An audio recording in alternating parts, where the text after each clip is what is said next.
Bom dia, pessoal. Estão me ouvindo aí?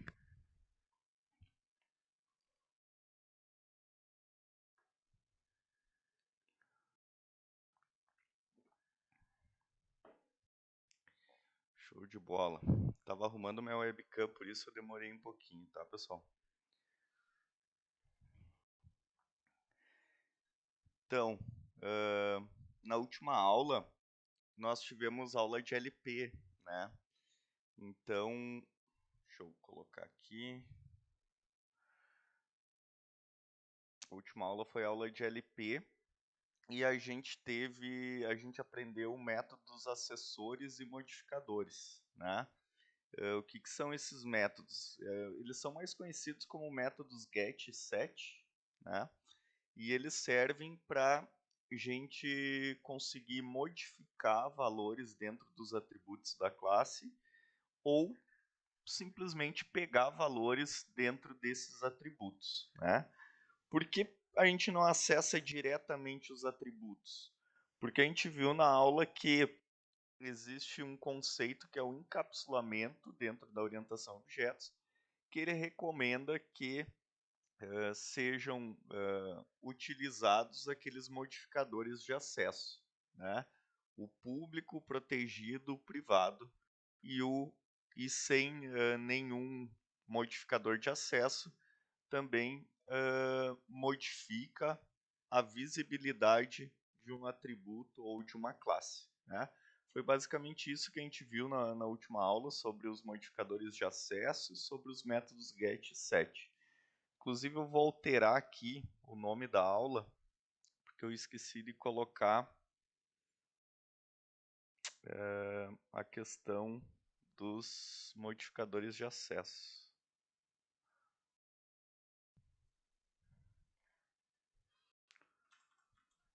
Encapsulamento, modificadores de acesso e métodos getSet. Basicamente é isso, né? Eu já disponibilizei a aula, eu coloquei ontem, tá? Demorei um pouquinho para colocar essa última aula. Ela já está no YouTube, está aqui. E o exemplo que a gente incrementou, né, criando os gets e os sets, está dentro dessa pastinha aqui, exemplos do encontro do dia 9, não é dia 2, certo? Além disso, pessoal, eu adicionei mais uma coisa aqui no nosso Moodle, tá? Ontem. Notem que eu coloquei aqui, ó, para cada aula eu coloquei o que foi abordado na aula, né? Assim como tem no vídeo lá no YouTube. E coloquei aqui quais capítulos da apostila da Kaelon esse conteúdo está, certo? Então, por exemplo, aqui, ó, métodos e construtores, capítulos 4.5, 4.6, 4.7. Encapsulamento e métodos assessores modificadores, capítulo 5 da apostila da Kaelon. Que apostila é essa? Não tinha falado para vocês dessa apostila. Eu adicionei aqui, pessoal, no material global aqui da nossa aula, tá? Eu adicionei essa apostila aqui, que é o material de apoio, tá? Apostila Java e orientação a objetos. Essa apostila é uma apostila muito utilizada, tá? Então você não precisa ter cadastro no Dropbox, é só fechar e clicar aqui para baixar, ó. Download direto, vai baixar a apostila, tá? Essa apostila, ela é uma apostila muito utilizada para aprender a orientação a objetos. Ela faz parte da Kaelon. A Kaelon é uma empresa de cursos de tecnologia, certo? Deixa eu abrir ela aqui. E ela é muito completa. Notem, essa apostila aqui tem 337 páginas, certo? Então a gente vai usar essa apostila, ela é uma apostila muito completa e bastante utilizada. Ela foi desenvolvida há muitos anos já. Eu conheço ela há uns 8 anos talvez, 8 ou 9 anos, e ela tem sido a cada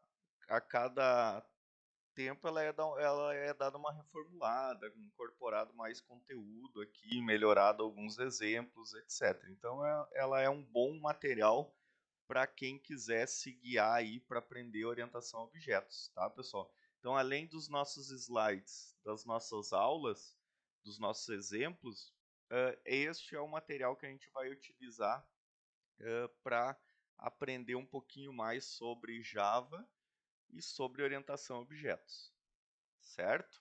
Alguém já tinha visto essa apostila aqui?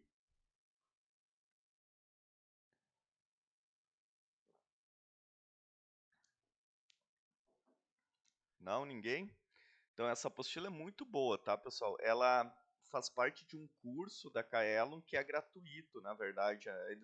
Eles colocam como gratuita a apostila apenas do curso. Então, eu vou dar uma passadinha aqui no sumário para dar uma explicada para vocês o que vale a pena dar uma lida, o que não vale, o que não é tão importante, tá? Mas a cada aula que a gente tiver, eu vou colocar aqui quais capítulos o ideal seria que vocês lessem desses materiais, tá? Então, recomendo bastante, certo? Então, por exemplo, aqui, ó, a apostila ela começa aqui falando um pouquinho sobre como aprender Java, né? Eu acho que vocês já passaram desse momento. Esse momento talvez fosse importante lá para o começo de algoritmos. O que é Java? Fala um pouquinho o que é máquina virtual. Por que o Java é um pouco mais lento que outras linguagens em algumas situações. O que é uma JVM? O que é uma JRE? Uma JDK? Né? Onde baixar essas coisas, né? Então explica várias coisas assim mais de uso geral da linguagem Java, algumas terminologias que talvez seja interessante para quem tem curiosidade aí dar uma lida sobre, tá? É um conhecimento bom, mas não é obrigatório isso, certo?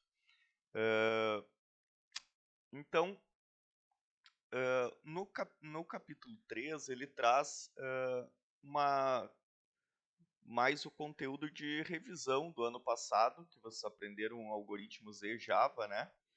Aqui ele apresenta como criar variáveis, o que são variáveis primitivas, controle de fluxo, os if else, while, for, controlando loops. Quem quiser dar uma revisada, é interessante que vocês vejam esse capítulo 3, tá?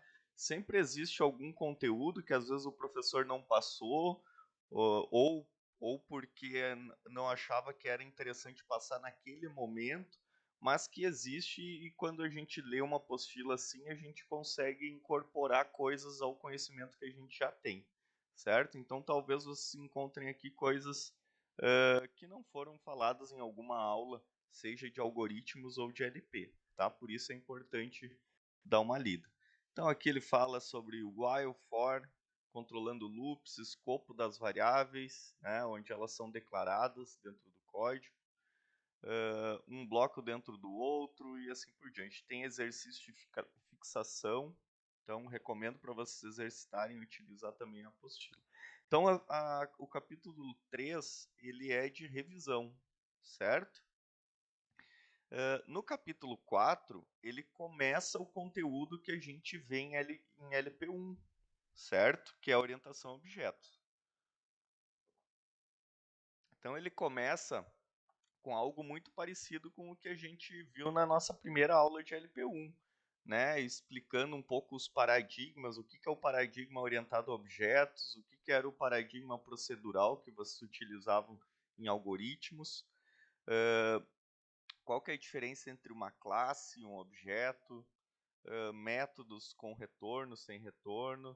Então, notem que aqui tem vários conteúdos que nós vimos nas primeiras aulas. A gente teve, se não me engano, 3 aulas de LP, certo?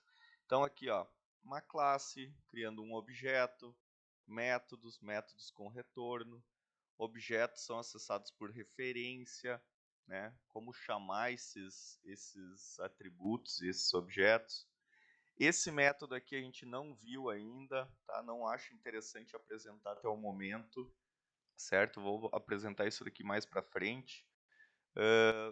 Então continua falando sobre atributos, um exemplo sobre uma fábrica de carros, Então vai ter coisas aqui que não foram faladas na aula porque talvez não seja interessante pro momento, tá? Então recomendo vocês darem uma lida aqui nessa seção 4. Seção 5, modificadores de acesso, que foi o que a gente viu na última aula, né? E atributos de classe. Então aqui, ó, controlando o acesso a atributos e métodos, encapsulamento, getters and setters, que nós vimos na última aula, construtores, nós vimos na penúltima aula, se não me engano. Qual a necessidade desses construtores, atributos de classe, a gente vai ver um pouquinho hoje sobre atributos de classe, tá? E alguns exercícios de encapsulamento, construtores, etc. Tá? Então, outra sessão muito importante que a gente já viu, recomendo que vocês leiam, tá? Vocês vão agregar bastante aí as aulas que a gente já teve. Assim como certamente vai ter algum conteúdo, alguma pequena parte de conteúdo que eu não falei em aula porque não achei importante, ou às vezes até porque esqueci algum detalhe, tem muita coisa na nossa aula que não tem aqui nessa apostila, tá? Algumas discussões que são muito importantes aí para a questão da aprendizagem da orientação a objetos, tá? Então, o capítulo 6, ele fala um pouco sobre o eclipse, tá? Esse capítulo é um capítulo opcional, tá? A gente está usando uma versão personalizada do Eclipse, então tudo que vocês encontrarem aqui vai ter na ideia que eu estou utilizando aqui também, tá? Então, capítulo 6 fala um pouquinho sobre o Eclipse. A gente não vai ver isso na nossa disciplina, não faz parte do nosso conteúdo, mas é um conteúdo que talvez seja interessante para vocês se aperfeiçoarem na ferramenta. Beleza? Daí no capítulo 7, ele apresenta aqui pacotes. Né? Eu falei um pouquinho sobre pacotes para vocês. Eu não lembro se foi na última ou na penúltima aula, acho que foi na última, né? Foi na última aula que eu falei de pacotes para vocês? Alguém lembra? Eu falei junto com modificadores de acesso, lembram? Para cada tipo de modificador de acesso, a gente tem acesso a um tipo de pacote. Por exemplo, público. Ele está acesso a... Vamos fazer uma revisão. O público, ele está acesso em todas as classes dentro do nosso projeto, independente do pacote que as classes estejam. O privado tem acesso aonde? Vocês lembram? Privado?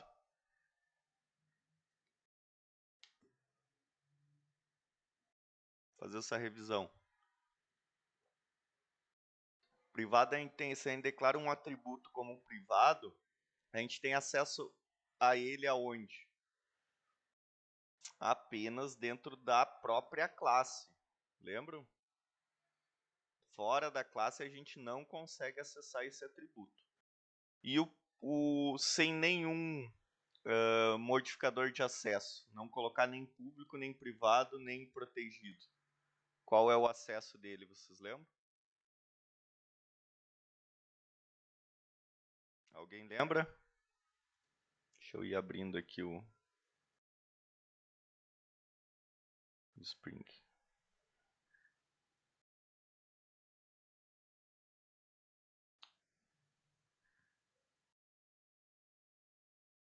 Lembra que a gente fez o exemplinho aqui, a gente criou pacotes, ó. Acessível, o protegido acessível somente para a classe no mesmo pacote, exatamente. Então, se eu declarar, por exemplo, eu estou no pacote entidades aqui, eu vim em conta, e eu declarei este atributo número como protegido,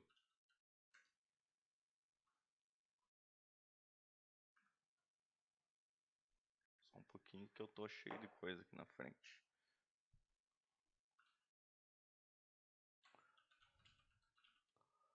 Então, se eu declarei esse atributo como protegido, significa que eu vou ter acesso a ele em todas as classes que estiverem dentro do mesmo pacote dessa classe que eu tô, ou seja, o pacote entidades, tá? Se eu criar uma outra classe, por exemplo, dentro dessa classe exercício 3, eu tentar acessar o atributo, declarar um objeto. Ó, eu tenho o objeto C1. Ó. Se eu tentar acessar o número, eu não vou ter acesso. Ó. Não aparece aqui o objeto número. Agora, se ele estiver público, aí sim eu vou ter acesso a esse atributo, certo? Então, lembrando, o público tem acesso em todas as classes dentro do projeto inteiro.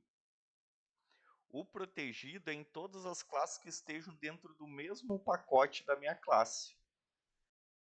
O privado, apenas dentro da própria classe a gente tem acesso. Então, o titular aqui eu não vou conseguir acessar em outra classe, apenas dentro da minha própria classe. Certo? E o protegido dentro do mesmo pacote e sem nenhum modificador de acesso, por exemplo, assim, apenas dentro do mesmo pacote. Certo? Tá, mas qual que é a diferença entre o sem modificador de acesso do protegido? Os dois são dentro do mesmo pacote. Qual que é a diferença deles? Alguém lembra?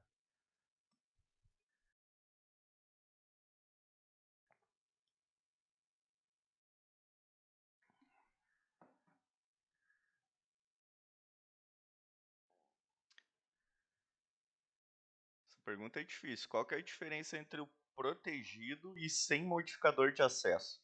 A gente já viu que ambos é dentro do mesmo pacote, mas tem um diferencial aí para o protegido. O protegido a gente pode acessar quando se tem classes que herdam dessa nossa classe conta. Então, por exemplo, se a gente não viu herança ainda, por isso que a gente não conseguiu exercitar isso, mas quando a gente vê herança, a gente vai exercitar isso daqui que eu estou falando para vocês. Eu poderia criar aqui uma classe chamada conta corrente e dizer que toda conta corrente também possui número, titular e saldo, porque ela é um tipo de conta, certo?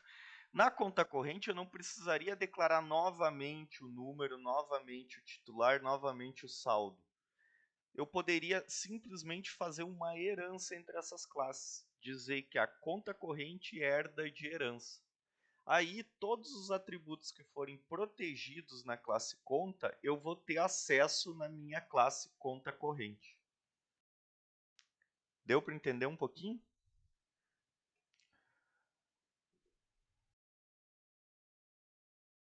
Mas isso a gente vai ver com mais detalhes quando a gente vê herança, tá, pessoal?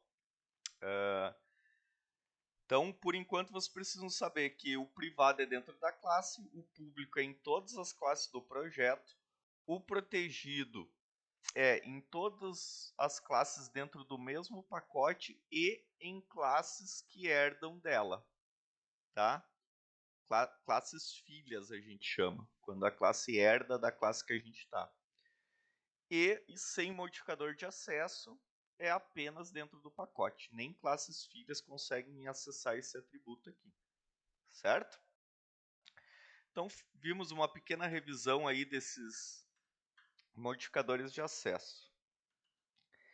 Tá, voltando aqui ao nossa nossa apostila.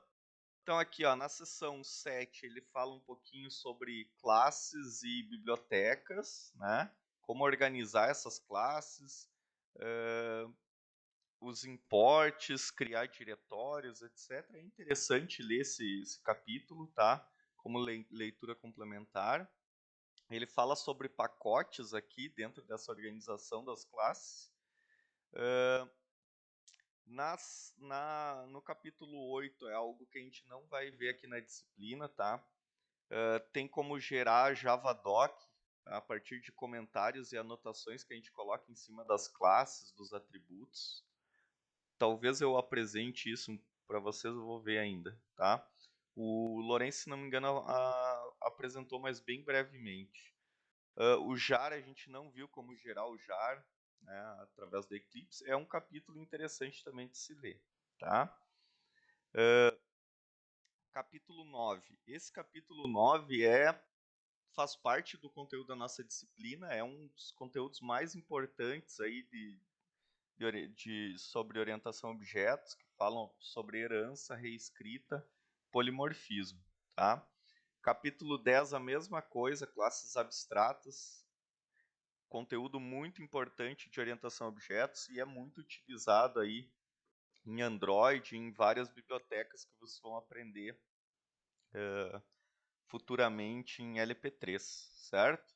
Interfaces, a mesma coisa, a gente vai aprender interfaces. E aí, no capítulo 12, eu vou falar um pouquinho na aula para vocês sobre isso, que é execuções e controle de erros, né? Utilizando os blocos try, catch e finally, tá? Então, é uma sessão também que vale a pena ler isso daqui. Daí na sessão 13 é algo bem complementar, fala um pouco sobre o pacote Javalang, a classe string, alguns métodos que tem para manipular strings. O capítulo 14, muito importante, vale a pena rever, tá? Eu fiz uma revisão com vocês na primeira aula, falei um pouquinho sobre array. A gente vai ver ainda no meio das nossas aulas como utilizar esses arrays, etc. Mas não vai ter uma aula específica sobre array, certo? Quem quiser dar uma lida, vale a pena aqui, sessão 14 e sessão 15, né? Que também fala sobre outros tipos de lista, como ordenar essas listas, essas collections do Java, tá? Sessão 16 é sobre entrada e saída de dados na tela, né, o I/O. Então entra toda a classe scanner que vocês já viram em algoritmos. Tem como ler também do teclado utilizando o buffer reader e assim por diante, tá? Então são coisas complementares do Java, não faz parte da nossa disciplina, mas são conteúdos que, se a pessoa quiser ser um bom programador Java, é interessante conhecer, certo? Ainda além disso, existem outros conteúdos complementares que são muito importantes também, só que não faz parte da nossa disciplina, são conteúdos que misturam um pouco de sistemas operacionais. Vocês estão tendo sistemas operacionais? Já tiveram? Vão ter? Já viram essa disciplina? Sistemas operacionais? Não tem, né? É que ela está dentro de... qual que é o nome? Fundamentos computacionais, isso. Fui eu, inclusive, que modifiquei essa disciplina, eu e o Orozco.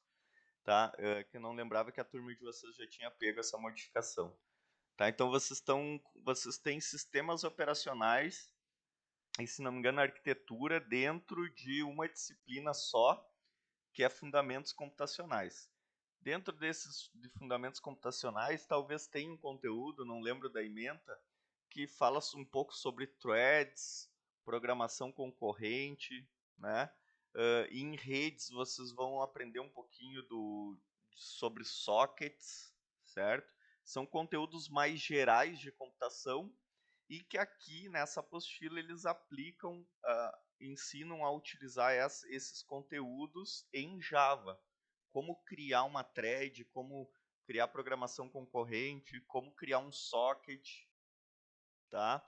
Então, são coisas bem avançadas e que quem tiver interesse pode dar uma estudada aqui na apostila, tá, pessoal?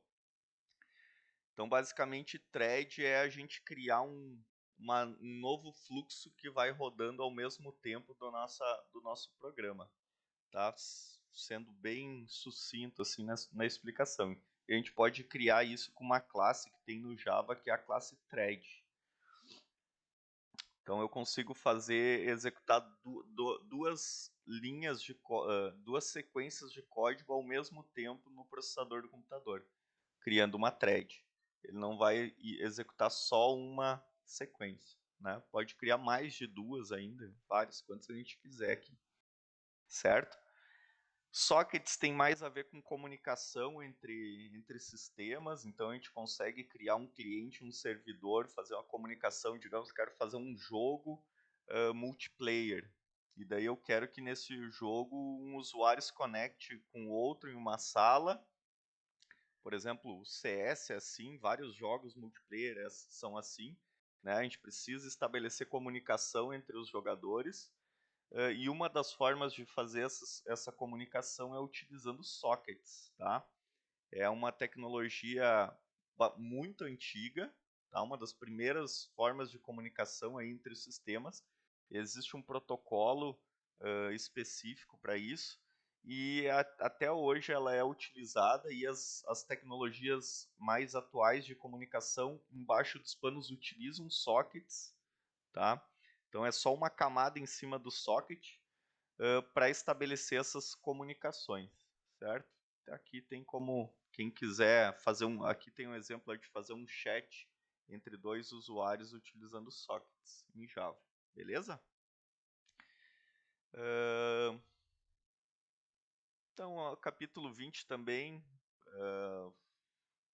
importante, mas complementar, tá, pessoal? Ele traz um pouquinho sobre concorrência, quando a gente cria vários fluxos para rodar ao mesmo tempo o código, a gente pode acontecer de os 2 fluxos tentarem acessar valores ao mesmo tempo e trazer problemas de qual tem que acessar primeiro a variável. Se um acessar primeiro do que o outro, não vai estragar a lógica do meu sistema. Então, tem alguns controles que dá para fazer para evitar esses problemas de concorrência. Aqui apêndice 20 também, tá? Eu estou explicando toda a apostila, mas não espero que vocês consigam ler tudo. Quem conseguir ler, melhor, tá, pessoal? Mais conhecimento vocês vão ter, e são conteúdos muito importantes aqui, tá? Mas o mínimo eu vou sempre colocar lá na nosso Moodle da disciplina, beleza? Mas se vocês puderem ir um pouquinho além e quiserem estudar um pouco mais, recomendo bastante, tá? Daí aqui é apêndice, instalação do Java no Linux, no Mac. Isso daqui até nem é tão interessante, às vezes até já mudou algumas coisas aqui, porque essa apostila não é atualizada a cada mês, né? Explicando um pouco como fazer debug, esse capítulo aqui é muito importante. Se vocês puderem dar uma lida sobre esse capítulo, porque a gente não tem uma disciplina que ensine a debugar, e nem o debug é um conteúdo de uma disciplina em específico, tá? Mas é algo que é extremamente importante para a gente conseguir identificar onde estão os erros no nosso código. Eu acabo explicando meio sucintamente no meio da disciplina, porque a gente não tem tempo de se aprofundar muito, né? Mas sempre instigo os alunos a darem uma lida a mais sobre como fazer debug, tá? De uma maneira otimizada. Então aqui eles explicam como utilizar a ferramenta de debug do Eclipse, tá? E é bem interessante esse capítulo aqui também. Tá, e isso é a apostila, tá, pessoal? A gente vai ver uma parte desse conteúdo aqui, eu acredito que 50% do que tem aqui é o nosso conteúdo de LP1, tá? Então, a gente recomenda que vocês leiam ao menos essa parte de LP1 para vocês complementarem aí as aulas que a gente vai ter, certo? Uma coisa boa é que na apostila tem muitos exercícios, então quem a cada final de sessão tem exercício para fazer, então se vocês quiserem exercitar mais, claro que eu vou, hoje inclusive, eu vou disponibilizar uma lista de exercícios para vocês, da nossa disciplina, e se vocês quiserem ir além, né, fazer mais exercícios, podem procurar aqui nessa apostila. Beleza? Alguém tem alguma dúvida aí sobre a apostila, sobre algum conteúdo que eu falei aqui desses capítulos?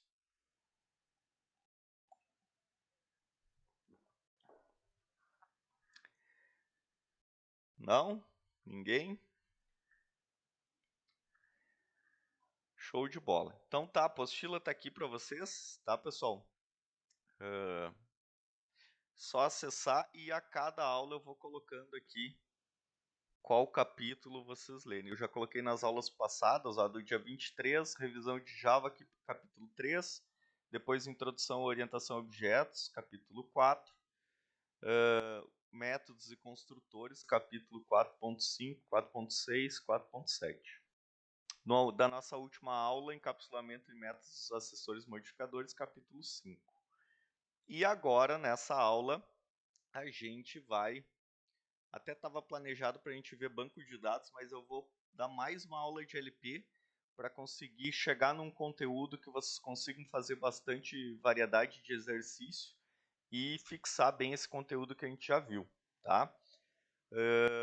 Então, hoje a gente vai ver... Deixa eu abrir aqui...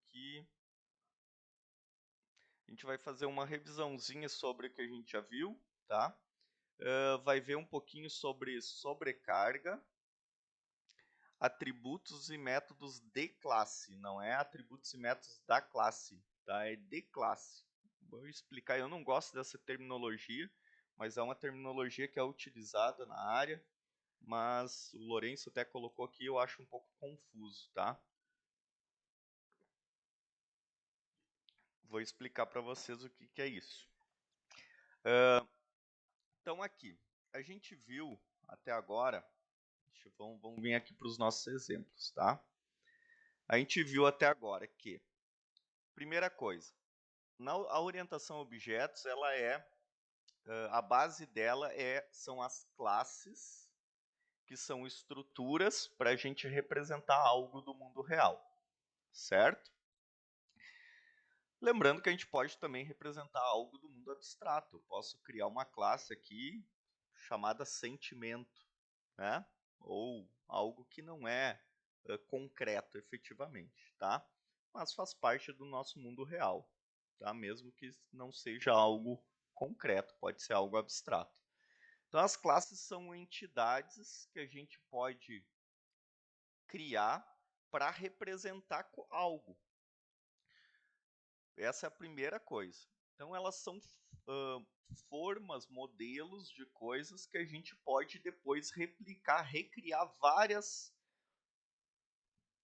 valores para aquela classe. Esses valores são objetos, tá?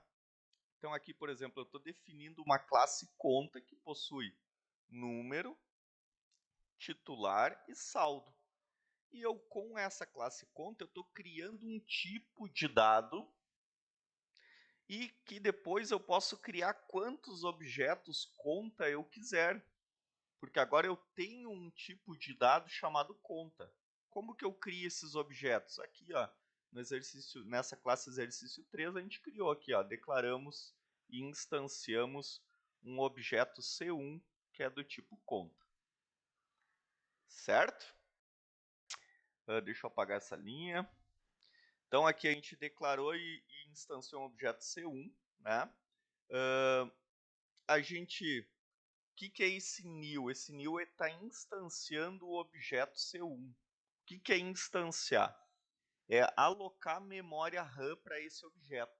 Está dizendo assim, ó, lá num localzinho específico da memória RAM do computador, esse objeto vai ser armazenado. É isso que está acontecendo aqui, tá? Então, sem esse new, a gente não vai ter um local para armazenar essa variável do tipo conta e a gente não vai conseguir armazenar nenhum valor para ele. E o erro mais comum, o erro que dá quando a gente não instancia um objeto, só declara ele e tenta utilizar ele, é o null pointer exception. Tá? Então vocês vão ver muito falar aí, principalmente no código de vocês, do null pointer exception. Tá? Sempre que vocês verem um erro desse tipo, vocês desconfiem. Eu esqueci de instanciar algum objeto. Aí procurem qual linha está dando erro do código de vocês, que vocês vão achar. Por exemplo, linha 9 seria porque eu não instanciei esse objeto, certo? Então, isso que é instanciar, alocar memória para esse cara. Beleza. Mas quando eu chamo new, o que é executado no meu código? Eu estou na linha 9. Ele pula para onde? Ele pula para o construtor da classe conta. O que é esse construtor da classe conta? O construtor, ele é uma estrutura que faz parte da classe. Então, a classe, além dos atributos, que são as características da classe, ele possui construtores, pode ter vários construtores. O que são esses construtores? São tipos específicos de método. Eu não gosto de dizer que ele é um tipo específico de método, mas para vocês entenderem é importante. Ele é um tipo específico de método que o nome dele tem que ser exatamente o mesmo nome da classe. Não pode ter nada diferente. Se eu colocar conta 1 aqui, nunca vai ser chamado esse cara, certo? Então ele tem que ter o mesmo nome da classe. Ele não tem retorno nenhum, nem void. E ele pode ou não ter parâmetros aqui, certo? Beleza, mas para que ele serve? Ele vai ser sempre executado quando chamar o new em um objeto. Para que ele serve? Ele serve para inicializar os atributos da classe. Esse é o objetivo dos construtores, tá? Então aqui neste exemplo que a gente fez, a gente criou um construtor vazio, que não, quando eu digo vazio é porque não tem nenhum parâmetro aqui, não recebe nenhum parâmetro, que inicializa o número da conta como 0, o titular como aspas, aspas, e o saldo como 0.0. Ele inicializou os atributos da classe com valores padrão. Isso é muito importante quando a gente vai criar uma classe. A cada objeto, quais os valores iniciais desse objeto? Aí a gente define isso no construtor da classe. Beleza? Alguma dúvida aí?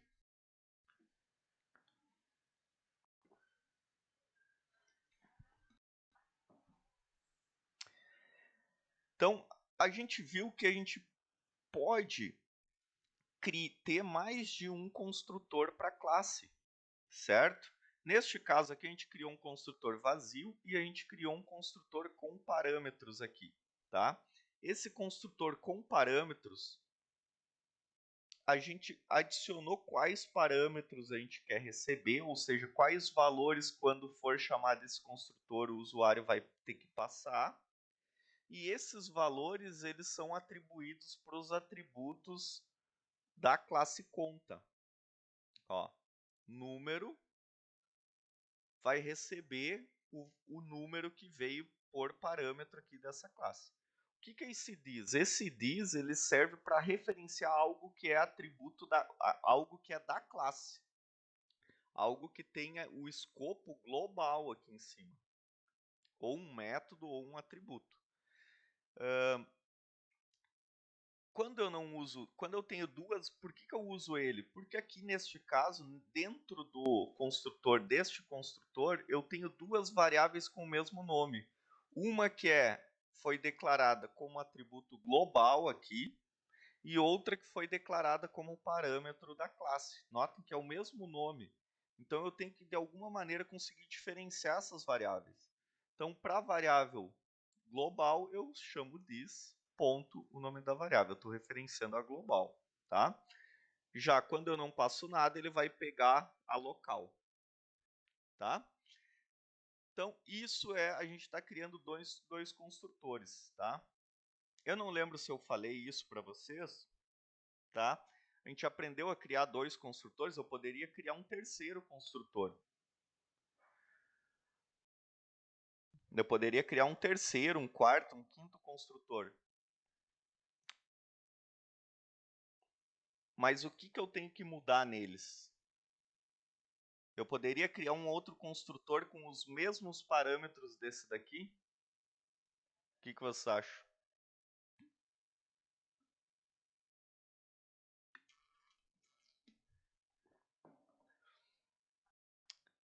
Poderia criar um public conta que receba um inteiro, uma string e um double?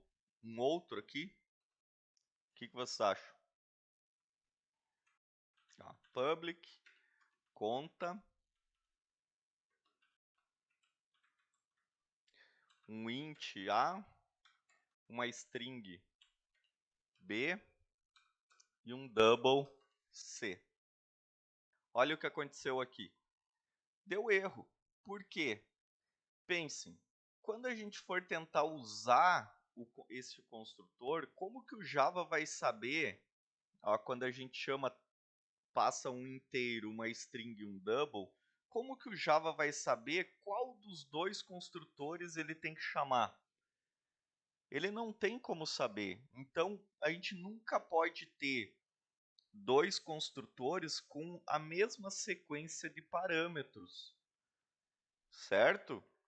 Então, não pode ser um int, depois uma string, depois um double, duas vezes. Porque senão, o Java não vai saber qual tem que chamar. Agora, se eu pegar, puxar esse inteiro aqui e colocar aqui para o final, notem que eu consegui criar um construtor que recebe uma string, um double e um int.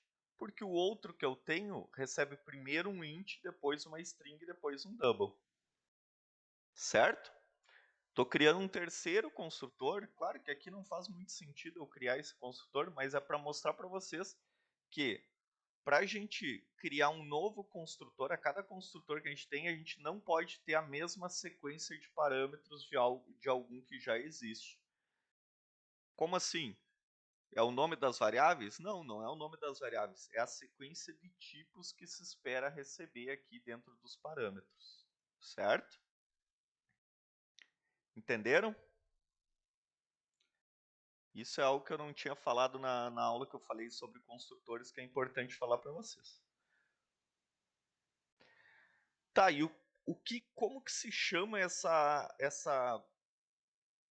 esses construtores, poder criar vários construtores com o mesmo nome aqui, porque o construtor obrigatoriamente é o nome da classe. Isso se chama, pessoal, um conteúdo que vocês vão ver muito falar. Isso se chama sobrecarga, tá? Então, quando vocês ouvirem falar em sobrecarga no Java, significa o seguinte: está se sobrecarregando um outro construtor que já existe, criando um outro construtor para um que já existe, ou criando um novo método, sobrecarregando um novo método para um outro método que já existe, tá? Então, neste caso aqui eu estou fazendo, ó, eu tenho o primeiro construtor. Quando eu crio o segundo, eu estou fazendo uma sobrecarga, eu estou criando um novo construtor, tá? Dando mais uma opção de construtor para quem for utilizar minha classe. Aqui eu estou fazendo uma nova sobrecarga aqui, tá? E isso pode ser feito tanto em construtores como em métodos. Então eu poderia, por exemplo, ó, notem que eu tenho o método sacar aqui que recebe um double, certo? Eu poderia criar um método sacar com o mesmo nome, né? Então sobrecarga tem que ter o mesmo nome. Que não recebe, deixa eu só dar um return true, porque eu coloquei o tipo ali. Olha só, criei um método também sacar, mas que não tem os mesmos parâmetros do outro. Estou fazendo uma sobrecarga no método sacar. Agora, quem for utilizar essa classe tem duas opções de chamar o método sacar. Entenderam o que é sobrecarga? Isso é sobrecarga em orientação a objetos.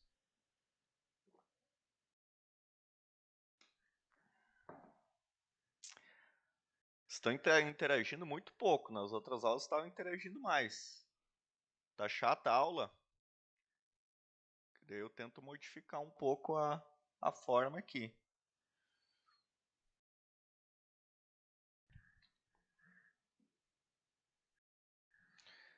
Tá? Então, essa daqui é a forma de sobrecarregar um método, ou seja, criar uma nova opção para que quem for utilizar essa classe possa ter mais de uma opção para chamar esse método, sem precisar criar um novo nome de método. Sacar 3, sacar 4, sacar 5. A gente pode usar o mesmo nome de método, desde que os atributos os parâmetros do método modifiquem, tá? Eu não poderia colocar um outro double aqui, mesmo que eu mude o nome da variável.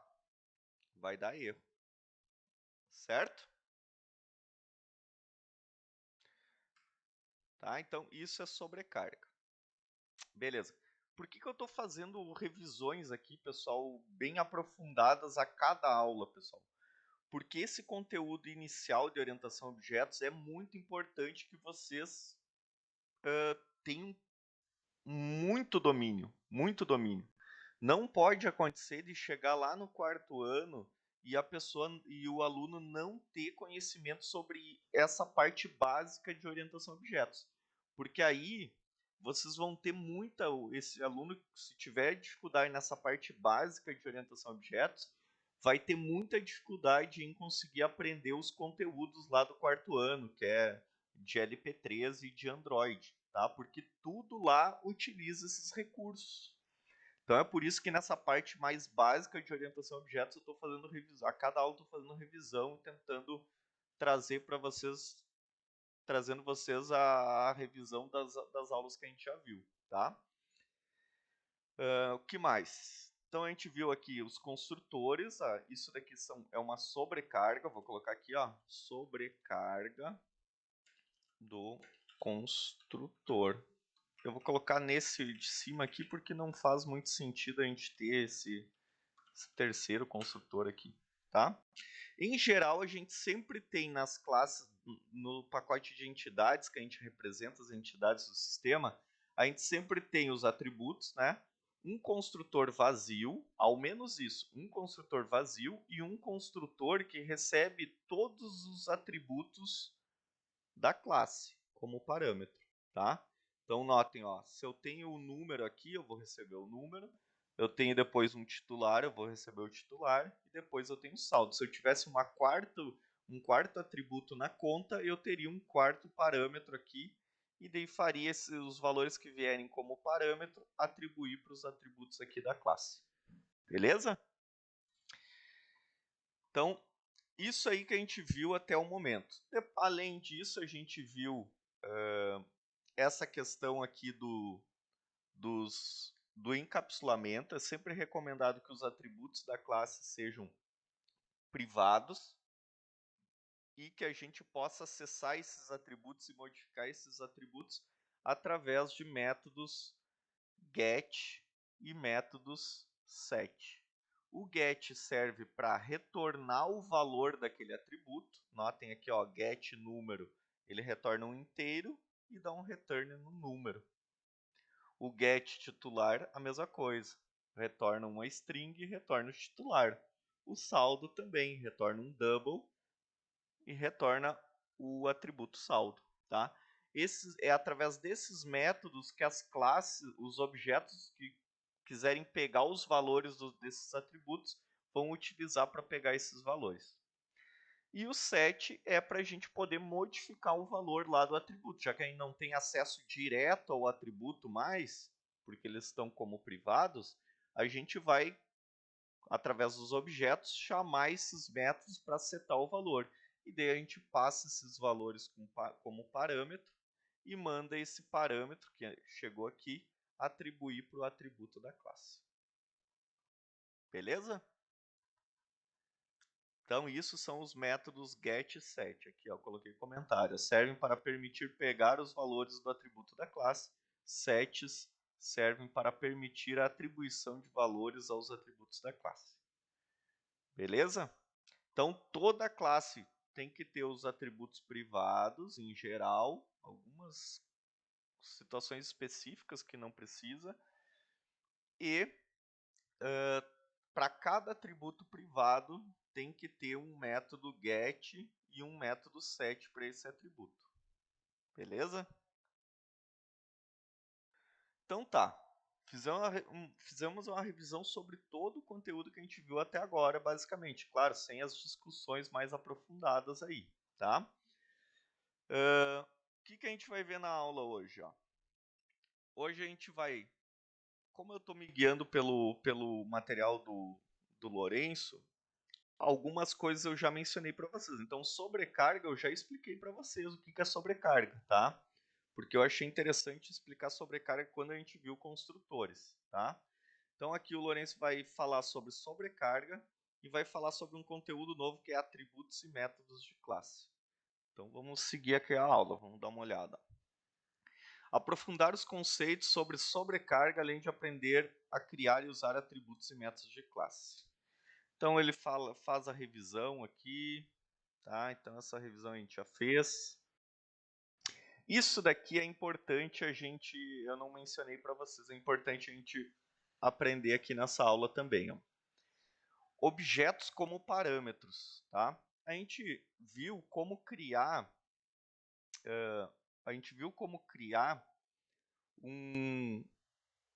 métodos, deixa eu achar o método sacar aqui, ó, o método sacar que recebe parâmetros aqui, tá? Só que aqui a gente está recebendo um parâmetro que é de um tipo primitivo, certo? Vocês lembram o que é tipo primitivo?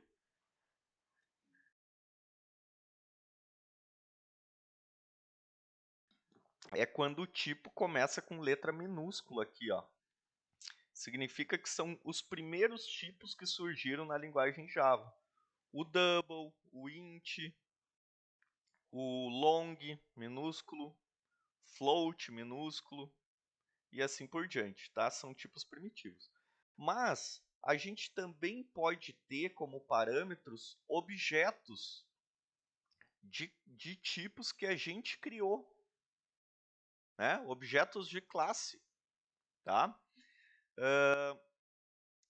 Então aqui, ó, imaginem que queiramos implementar a transferência de valores entre duas contas do banco.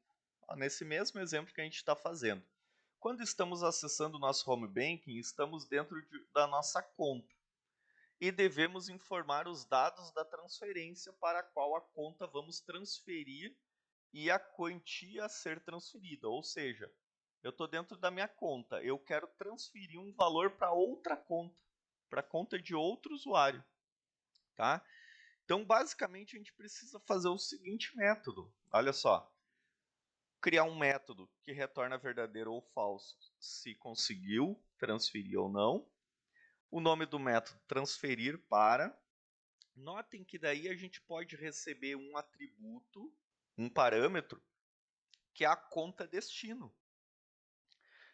Então a gente tem um objeto do mesmo tipo da classe que a gente está, porque esse método está dentro da classe conta.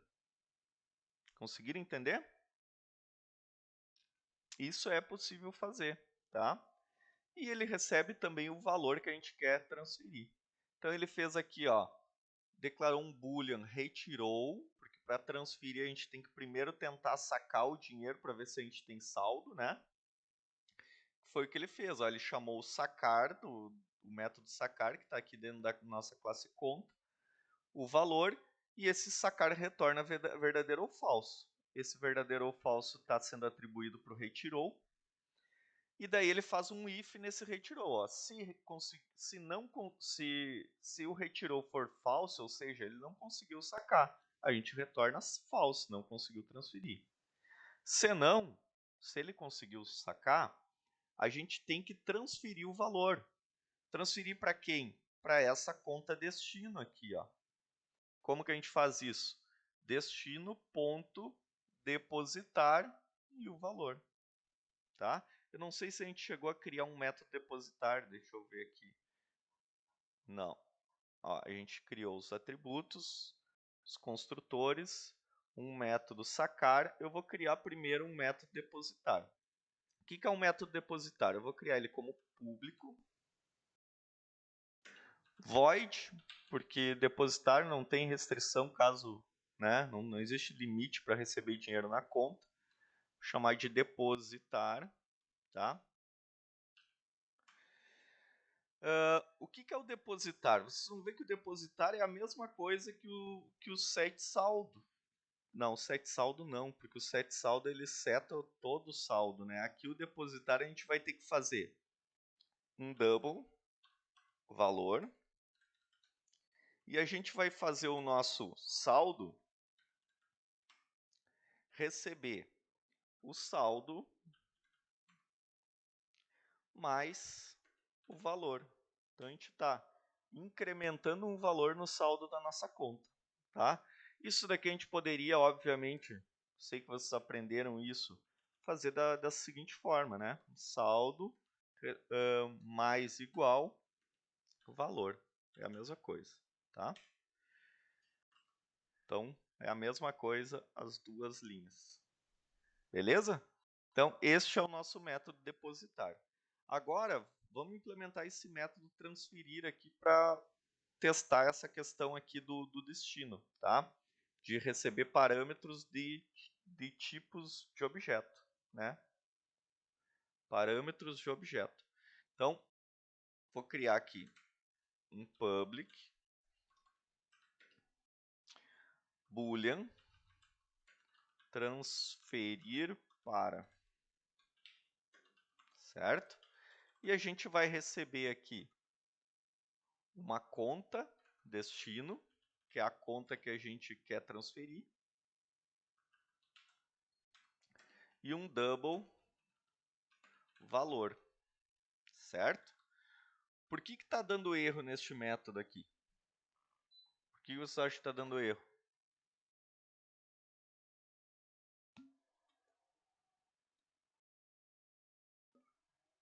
Exatamente. Quando a gente declara um método, mesma coisa que exatamente o que o Rafael e o Andrews falaram. Ó. Quando a gente cria um método que a gente diz que vai retornar algo, ele vai ficar dando erro até a gente escrever o return aqui, porque obrigatoriamente tem que ter um retorno, tá? Então, é por isso. Então, às vezes, pode ser que você esteja implementando um método, vai ficar dando erro, vocês vão tentar resolver o erro, mas vocês nem fizeram a lógica do retorno ainda. Então, não se preocupem, tá? Quando vocês terminarem o método, possivelmente vai sair esse erro. Se não sair, é porque faltou vocês colocarem o retorno, tá? Então, aqui, qual que é a nossa lógica? Ó, boolean, criar uma variável retirou, porque para a gente transferir, a gente tem que verificar se a gente tem saldo, né? E retirar esse saldo da conta. Não adianta eu transferir e não querer que saia o dinheiro da minha conta. Então, o retirou vai receber. Eu tenho um método sacar aqui na minha conta que retorna true ou false aqui e a gente passa a quantidade, né? A quantidade é esse valor aqui. Deixa eu ver se ele usou o nome valor. Ele usou o nome valor. Vou usar valor aqui e quantidade aqui, tá? Então, vou chamar o método sacar, tá? Vou passar esse valor aqui, ó, o valor que eu quero transferir, eu vou passar para o método sacar. Se ele conseguir sacar, vai retornar true. Se não conseguir, false. E vou fazer um if.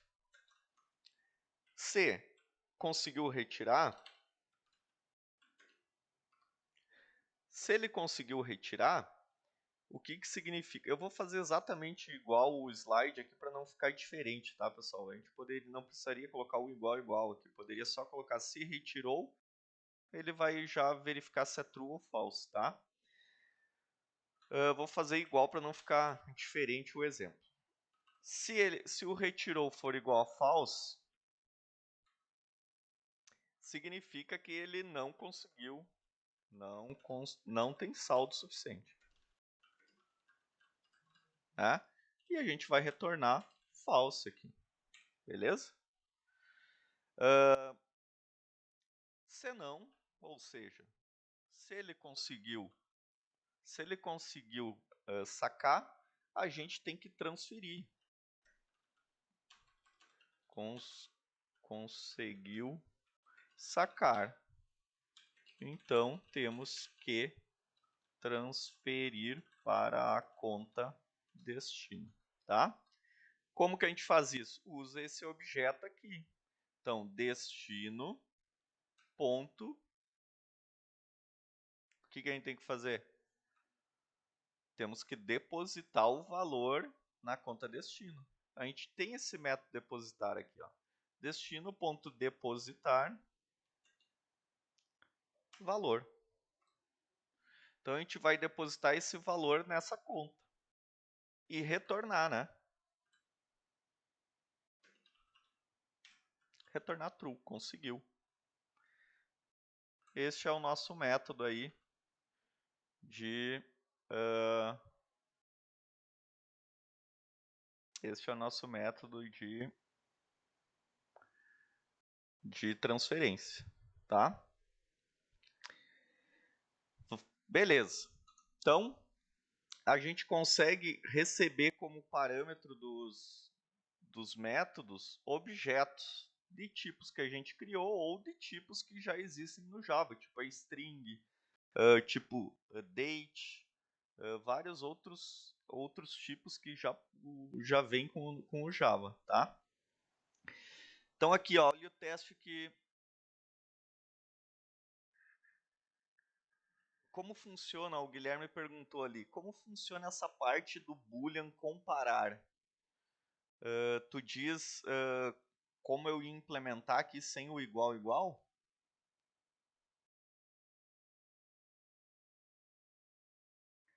Basicamente é assim, ó. A gente tem aqui, vou fazer dentro desse método aqui, tá?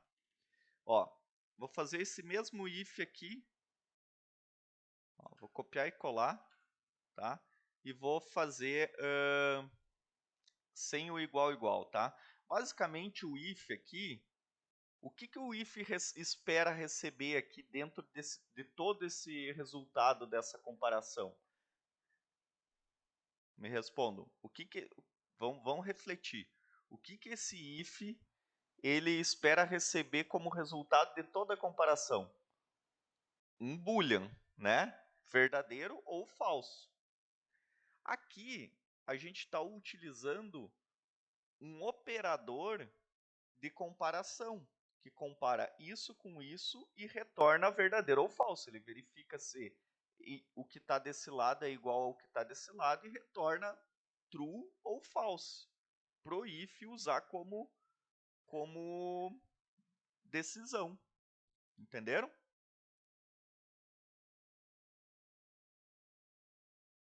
Certo? Então, o if ele vai primeiro executar o que tem aqui dentro, para depois o if decidir, eu tenho que ir para um lado ou para o outro.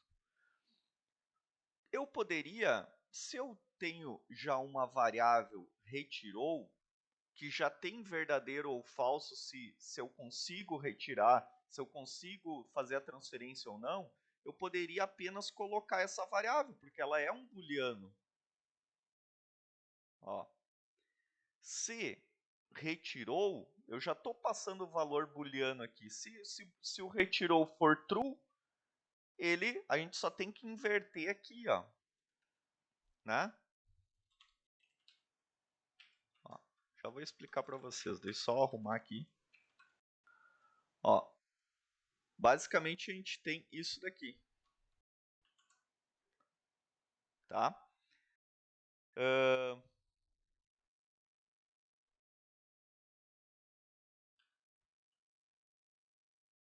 Comentei aqui para parar de dar erro. Então, se retirou, se essa variável for true, a gente significa que ele conseguiu sacar, né? E a gente faz o depósito. Eu não preciso comparar aqui, certo? Ele é o mais otimizado, porque o processador não vai perder tempo fazendo essa comparação aqui, tá? Porque aqui, ó, o processador ele tem que pegar da memória qual o valor disso, comparar com isso, e daí o resultado disso é jogar para o if. Aqui não, ele só pega o valor que já está na variável, na memória, e faz algo. Deu para entender, Guilherme? Conseguiu entender? Tá? Se não, aí a gente retorna falso, tá? É outra forma de fazer. Normalmente as pessoas, claro que nem sempre a gente vai ter uma variável já com o valor verdadeiro ou falso para a gente fazer isso. Algumas vezes a gente vai ter que fazer as comparações mesmo, tá? Não é toda a situação que a gente consegue fazer isso daqui, tá? Eu vou deixar as duas formas aqui para vocês terem como exemplo aí, tá? Beleza. que mais que o Lourenço trouxe aqui que ele tinha explicado em outra aula para os alunos? Ó. Como utilizar esse método de transferência. Então, o que ele fez? Ó? Ele criou aqui uma conta 1 e uma conta 2. Ele criou também a classe cliente, tá? Eu não vou entrar nesse mérito de criar o cliente aqui, tá? A gente vai adaptar um pouquinho a nossa aula, tá? Então, dentro do exercício, eu vou criar um exercício 4 aqui. New class, mandar criar um método main. Chamar de exercício 4. Só para a gente não ter que ficar comentando tudo que está aqui para executar, beleza? Senão a gente vai perdendo o que a gente já fez aí, tá? Se ficar editando muito. Então, basicamente, o que eu vou fazer aqui? Eu vou criar duas contas, tá? Já tenho aqui. Ó. Eu vou criar isso daqui, uma conta. Ó. Vou criar uma conta C1 aqui, com esses valores. Vou criar uma conta C2 aqui, com outros valores.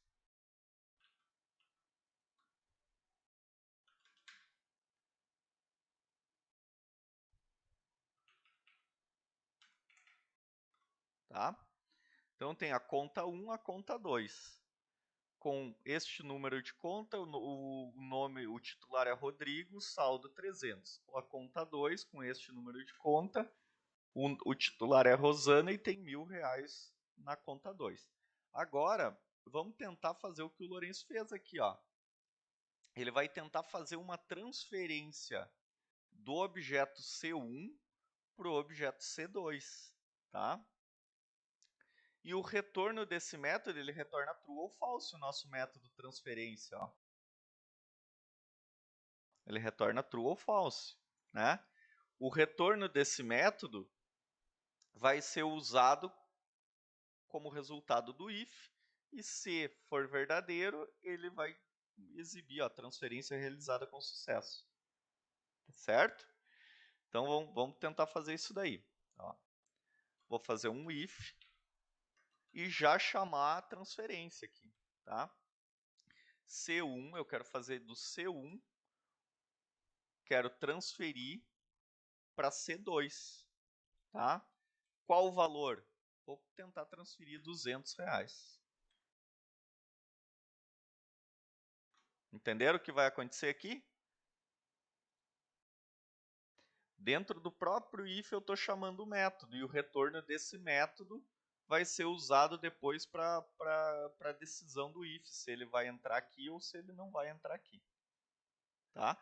Por quê? Por que eu posso fazer isso? Porque este método retorna true ou false. Beleza? E daí eu vou dar um sysout aqui. Transferência realizada com sucesso. Beleza? Tá? Vamos ver se isso vai funcionar. Notem, ó, eu tô, através do objeto C1, eu estou chamando um transferir para e passando o objeto C2 aqui. Por que eu posso fazer isso? Porque o método transferir para recebe uma conta. Um dos parâmetros dele é receber uma conta de destino, tá? E realiza a transferência. Vamos executar isso daqui. Transferência realizada com sucesso. Ele conseguiu transferir, tá? Agora, tá, mas e quais os valores de C1 e C2? Vamos imprimir aqui, ó. Vou dar um sysout. Vou colocar, criar uma string, valor saldo da conta 1, mais c1.getSaldo. É o método que a gente pega o valor de saldo. Fazer a mesma coisa aqui para a conta 2. Tá? Vamos dar uma olhada no que vai acontecer aqui. Run. Ó. Faltou só eu trocar para C2 aqui, né? Senão não vai funcionar. Ó. Depois da transferência, o que era 300 como a gente transferiu 200, virou 100. E o que era 1.000, como recebeu 200, virou 1.200. Tá? Então, quando a gente passa um objeto como parâmetro do método, o que a gente alterar lá dentro desse método no objeto vai impactar depois nesse objeto. Isso é chamado passagem de objeto como parâmetro. Tá? Ele está fazendo uma passagem de parâmetro por referência. Tá? Então é isso, esse é um dos conteúdos aí que é importante vocês saberem, tá? Aqui ele traz depois alguma dúvida aí quanto a isso que a gente viu?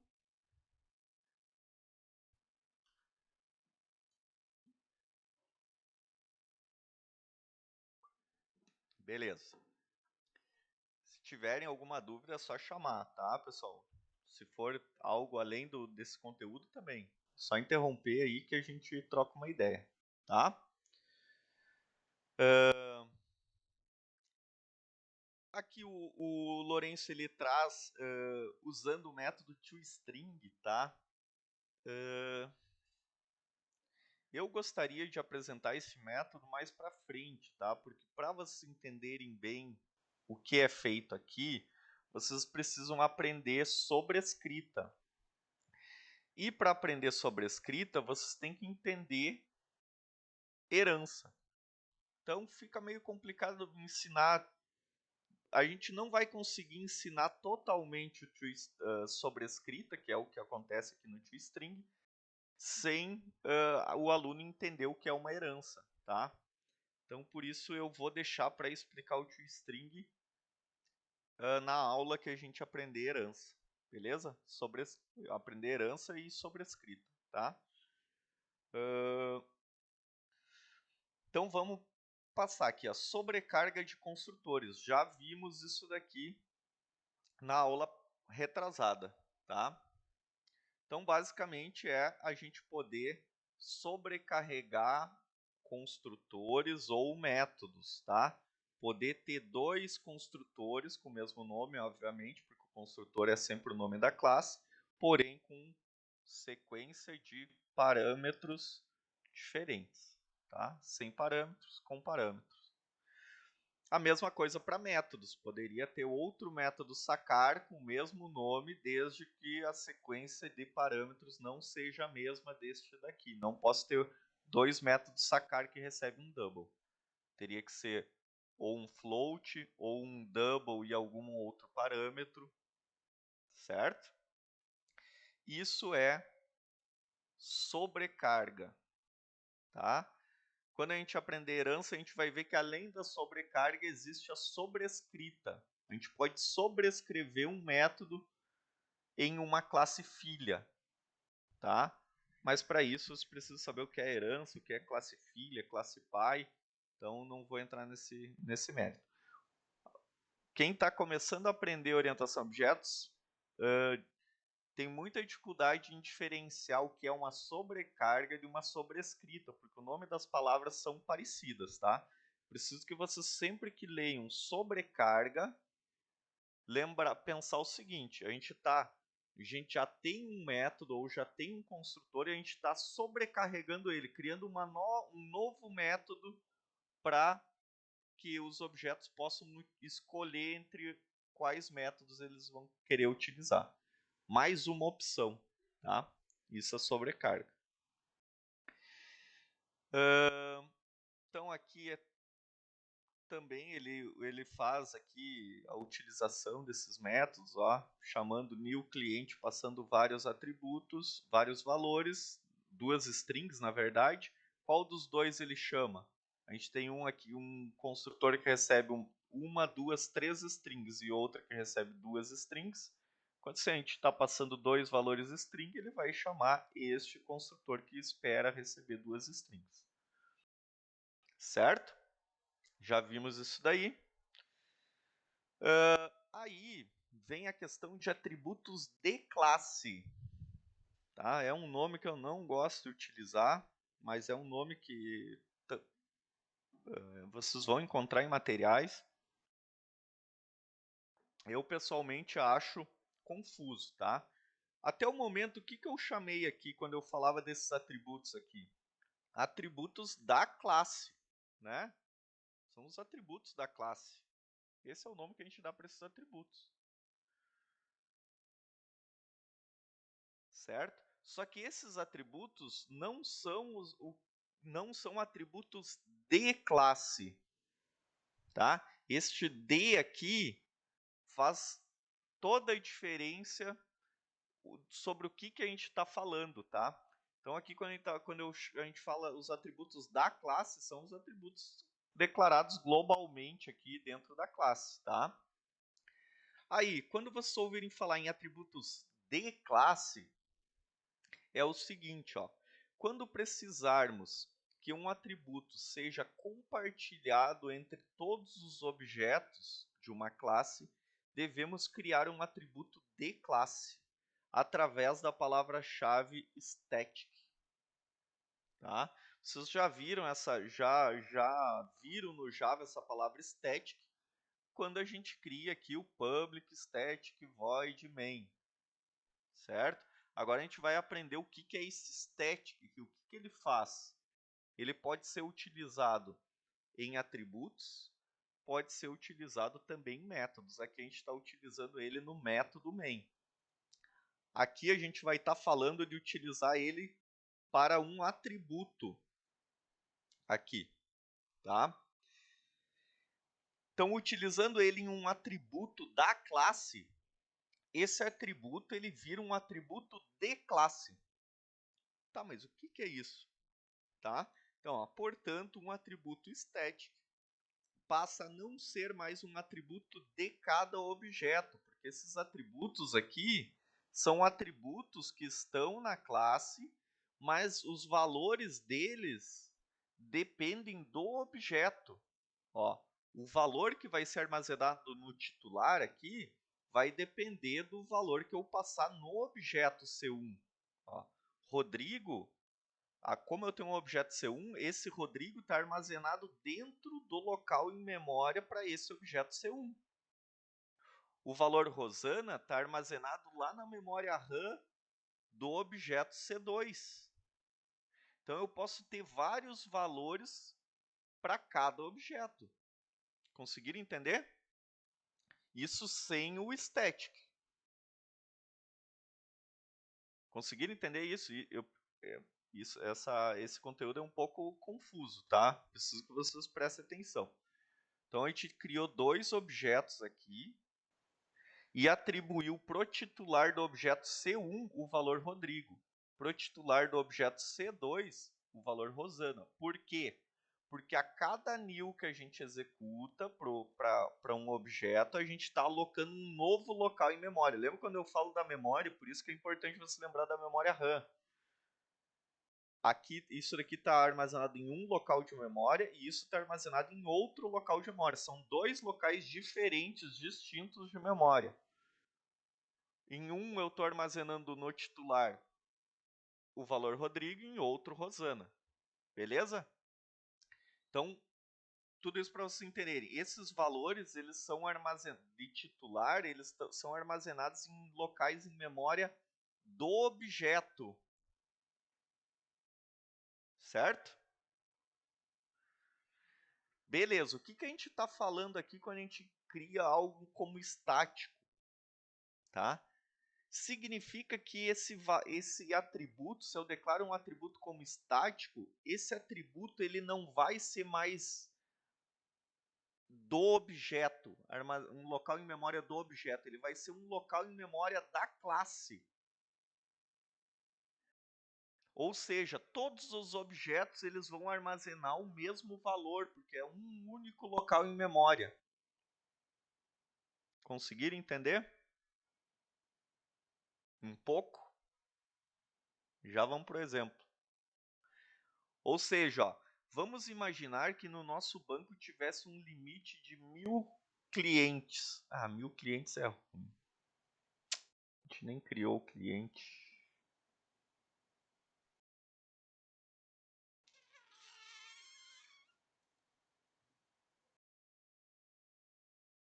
Deixa eu pensar aqui o que a gente faz. Eu vou criar o cliente aqui para a gente fazer o exemplo igual, tá?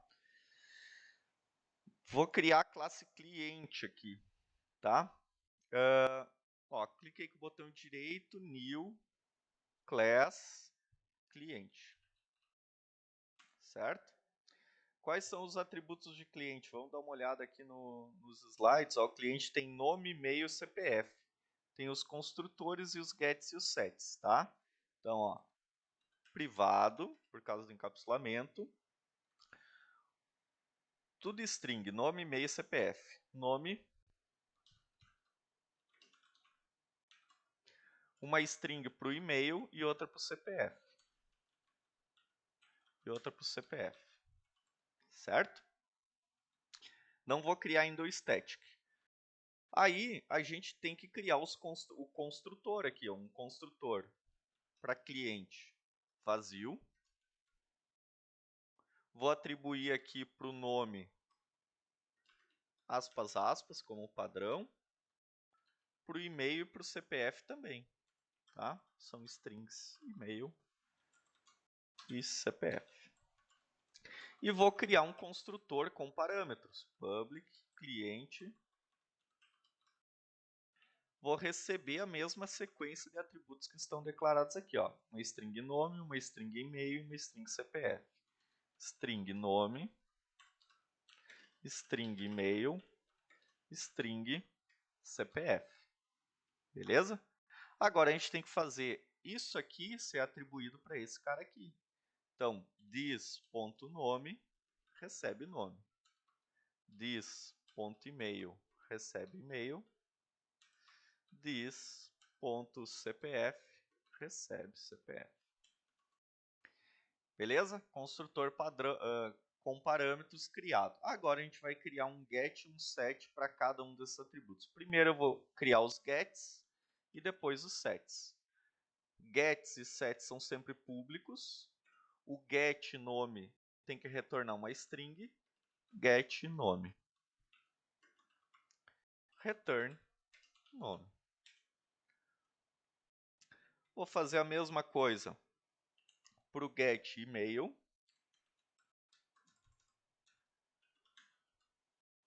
Retornar o e-mail. E a mesma coisa pro CPF. Tá aí os nossos três gets. O get para o nome, para o e-mail e para o CPF.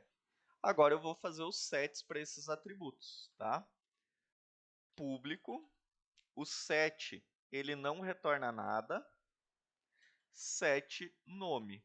Se eu quero setar um nome, alterar o valor de nome, eu tenho que passar aqui como parâmetro uma string nome. Para fazer esse valor que chegar aqui, atribuir para esse cara aqui de cima. Então, this.nome recebe nome. Certo? Fazer a mesma coisa para o e-mail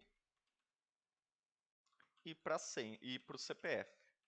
Então, e-mail, o nome set e-mail, e-mail, e-mail. Tá?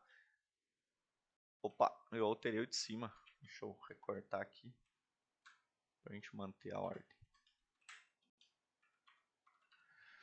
Então, set nome, set e-mail, tá? E agora eu vou fazer para os CPFs. CPF, string CPF, CPF, this.cpf. Tá aí, ó. Temos a nossa classe cliente com nome, e-mail, CPF.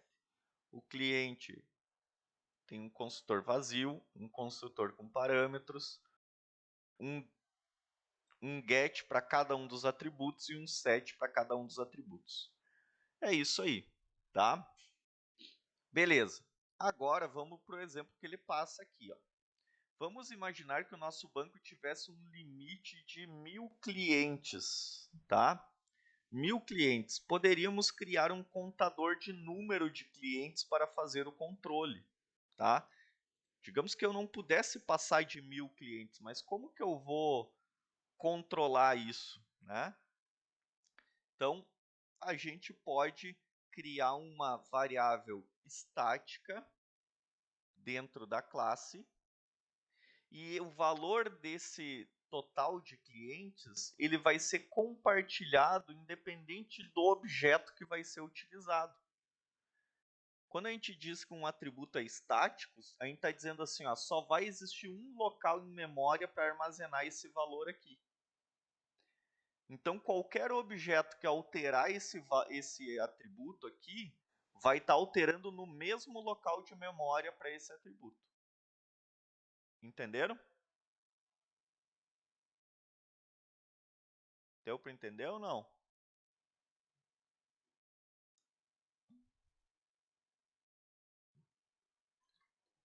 Então, vamos criar aqui. Então, quando eu executar aqui, vocês vão conseguir entender um pouquinho melhor, tá, o que está acontecendo.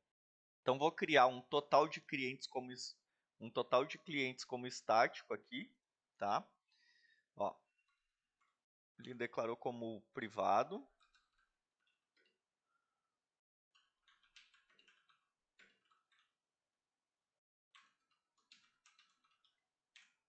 Certo?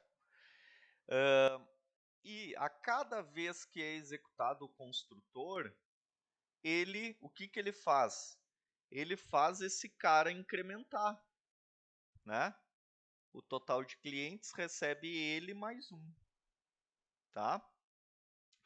Então, cada vez que executar um construtor, significa que eu estou criando um novo cliente. Estou criando um novo cliente, estou criando um novo cliente, né? Então, eu tenho que incrementar essa variável que está inicialmente em 0.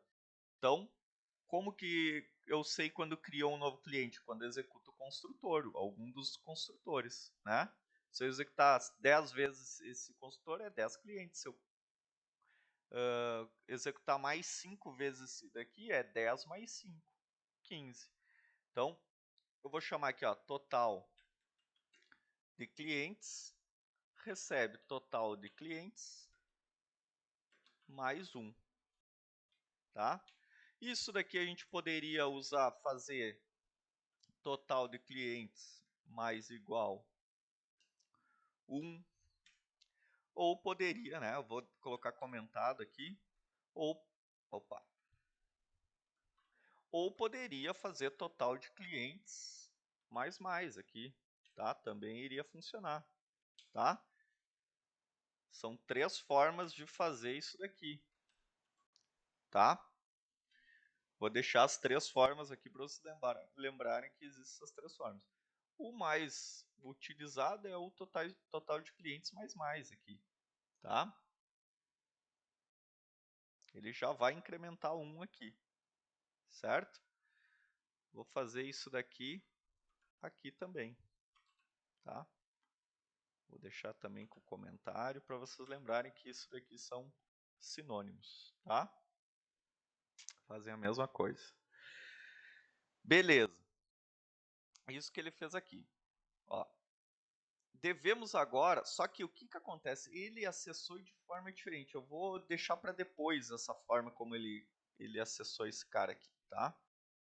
Se eu estou dentro da própria classe, eu posso usar direto a variável aqui, sem precisar utilizar o nome da classe ou um objeto. Eu estou dentro da própria classe. Beleza. Devemos agora pensar como acessar este atributo estático fora da nossa classe. Fora da nossa classe. Imagine que a gente está lá no exercício 4 e a gente quer saber quantos clientes existem no banco, né? Só que o valor está aqui, nessa variável, ela é privada, né? Então, como que eu faço? Aí, olha só, como definimos ele como privado, devemos naturalmente criar um método get para ele. Então, ele criou ali um public int get total de clientes, tá? Que retorna o total de clientes. Mas desta forma, precisaríamos ter pelo menos um objeto criado no nosso programa para acessar o atributo estático. Imagina que não tem nenhum cliente. Como que eu vou acessar esse cara aqui sem um objeto de fora da classe? Eu não conseguiria, né? Eu não tenho um objeto cliente. Como que eu vou acessar essa variável aqui? Né? Então, o que ele diz aqui? Ó? Como poderíamos acessar esse número total de clientes sem ter necessariamente um objeto cliente? Tá? Aí que entra essa questão do... Ele criou um método público, estático, get total de clientes, tá? Que retorna o total de clientes. Esse estático aqui, ele significa que este método aqui ele não vai poder ser sobrescrito. Isso é um conteúdo que eu vou ensinar quando vocês verem herança, tá? Então, não vou explicar detalhes disso daqui. Então, deixa eu ver, a partir de agora, para acessarmos o total de clientes quando estivermos fora da classe, basta usarmos o próprio nome da classe e o nosso método estático recém-criado, get total de clientes. Este tipo de método é conhecido como método de classe. Tá? Então, basicamente, o que é método de classe? É um método que a gente consegue chamar ele sem o objeto, sem precisar ter um objeto. A gente pode chamar com o nome da classe aqui, ó, fora dela, certo? Então, basicamente, o que ele fez? Ó? A gente precisa acessar, eu quero acessar aqui, saber quantos clientes existem no meu banco, tá? Só que eu não tenho nenhum objeto cliente. E não faz sentido eu precisar de um objeto cliente para poder saber quantos clientes tem. Tá? Então, o que eu faço? Ó? Eu posso criar um get. Vou criar aqui, como último atributo, um public int get. Qual que é o nome da nossa variável? Total de clientes. Né? Vou trocar o T aqui para maiúsculo. Total de clientes. Isso aqui vai retornar o total de clientes. Tá? Então, esse método aqui retorna isso daqui, certo? Só que aí o seguinte, ó, se eu fizer isso, para eu executar este método, eu preciso ter um objeto cliente para executar, porque esse método aqui ele só é executado a partir de objetos aqui. Se eu declarar ele como static, o que isso significa? Que este método não vai ser mais executado por objetos, ele vai ser executado pelo nome da classe. Ó. Então, se eu vir aqui e fizer assim, ó,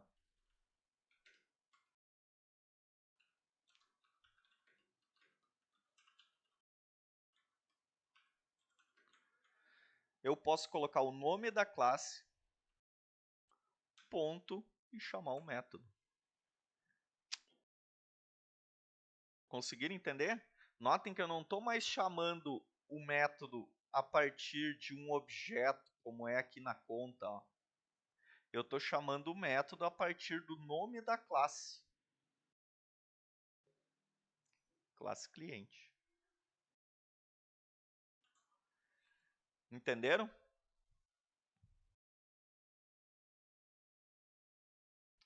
Então, todo método que for static, todo método que for static, significa que a gente pode acessar esse método sem precisar de um objeto.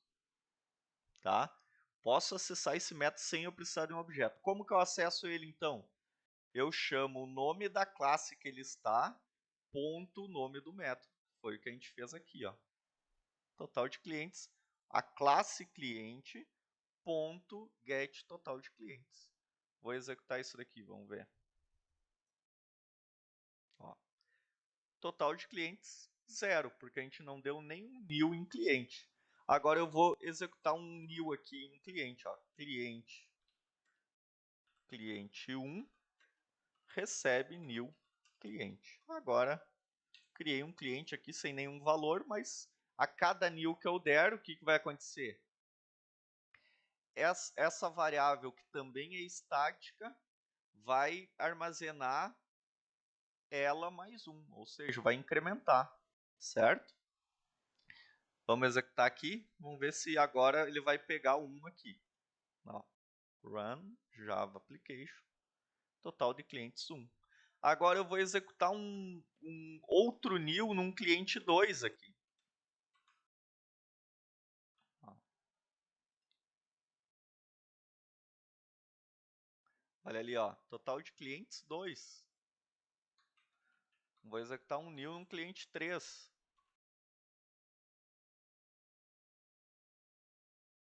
Total de clientes 3.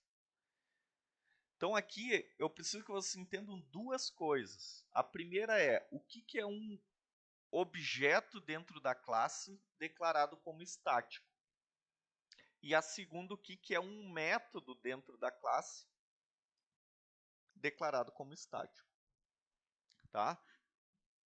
Começando com o objeto, com o atributo estático. O que é o atributo estático? Significa que a gente só vai ter um local de memória compartilhado em todos os objetos que tiverem dessa classe. Então, o valor, se eu tiver valor 1000 aqui dentro desse... Se o objeto seu, cliente 1, atribuir o valor 1000 para esse objeto, todos os outros objetos de cliente vão ter o valor 1000 aqui. Então, se um dos objetos alterar o valor, vai alterar para todos, porque esse cara aqui tem um único local de memória para todo, compartilhado para todos os objetos. Entenderam?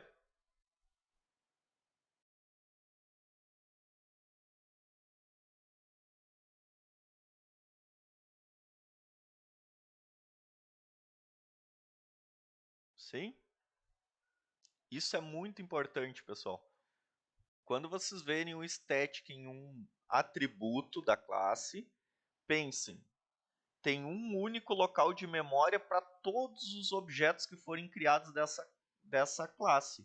Ou seja, se um objeto alterar o valor dele, vai refletir nos outros também. Não é o que acontece para os outros atributos que não têm static.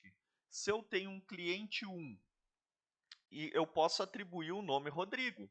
Para o cliente 2, eu atribuí o nome Rosana. Eu tenho dois nomes em locais de memórias distintos. Certo? Isso é o static, tá? Para o atributo. O que é o static para o método? Significa que eu posso acessar esse método sem precisar de um objeto. Tá? Então, se eu quero criar um método que eu não precise ter um objeto para acessar esse método, eu coloco ele como estático e significa que esse método eu posso acessar utilizando o nome da classe ponto o nome do método. Tá bom?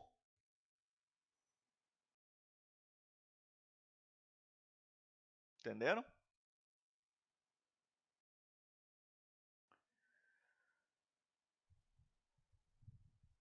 Só mais uma coisa que eu preciso que vocês saibam sobre static, tá?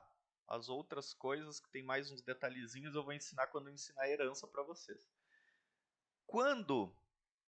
Se eu colocasse como público, reflitam comigo, se eu declarar, ele está como privado, se eu declarar o total de clientes como público, eu conseguiria acessar esse atributo aqui em exercício 4? Se eu quisesse dar um print aqui, ó.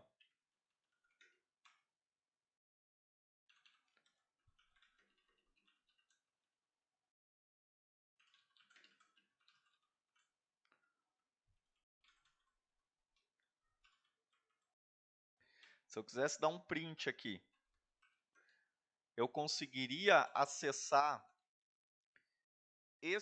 ó, se eu colocar cliente ponto, a única coisa que eu consigo acessar através da classe é aquele método estático. Por quê? Porque este cara está como privado. Agora, se eu tiver um atributo público e estático, eu também vou conseguir acessar através da classe este atributo ali, ó. Estão vendo? Então, sempre que eu declaro um atributo ou um método como estático, significa, que o atributo é compartilhado entre todos os objetos. 2, que eu posso acessar esse atributo ou método através da classe ao invés do objeto. Certo? Então, notem, ó, aqui eu consigo chamar o total de clientes. Eu só precisei criar esse método porque por uma questão de encapsulamento, né? Declarar como privado e daí ter um método para fazer esse cara. Tá bom? Entenderam isso? Alguma dúvida?